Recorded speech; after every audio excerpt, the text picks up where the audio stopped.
সাপে ধরিল রে সাপে হইল রে আব্দুল আলী গারুলি রে সাপে নেয় বাইরে উড়াইয়া। আব্দুল আলীর পুত্র ছিল রহিম বাদশা নাম রাখিল, শিশুকালে মুইতা যায় তার ময়ূরিয়া। মক্কেল হাই হাই 1,000 টাকা গলাইতেইব যেমনে হোক। আসেন এই ভাই, এদিকে আসেন, এদিকে আসেন, এদিকে আসেন, বসেন দেখি ভাই হাটটা। ভাই আই হাই মাশাল্লাহ মাশাল্লাহ, হাতটা তো মারাত্মক। কত সুন্দর ভাগ্য আপনার। আমি এমন গোনা গুইনা দিমু, এক চান্সে বড় লোক হয়ে যাইবেন। বাইরে ভাই আপনার হাত তো চমৎকার।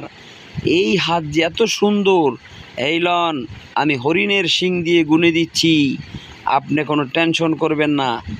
মাত্র 1,000 টাকা দিলে আমি সুন্দর করে গুনে একটা আংটি দিচ্ছি। এইটার পরে ভাই টের পাইবেন অল্প কয়দিন আগেই কি অবস্থা ছিলেন, এখন বড় লোক।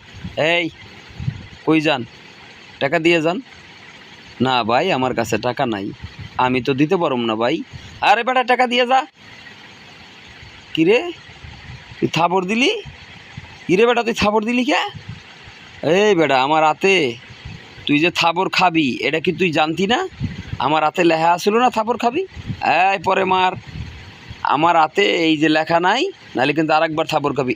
এইবার থাপড়, এবার কি করবি? হ্যাঁ আর গুনবি এরকম ফাইজলামি? আগের গুলিস্তান কি এখন আছে? এই যে দর্শক ভাইরা দেখেন, আগের মতো কি গুলিস্তান এখন আছে? এই বেটা পায়ে ধরে এখন বইরলি কে?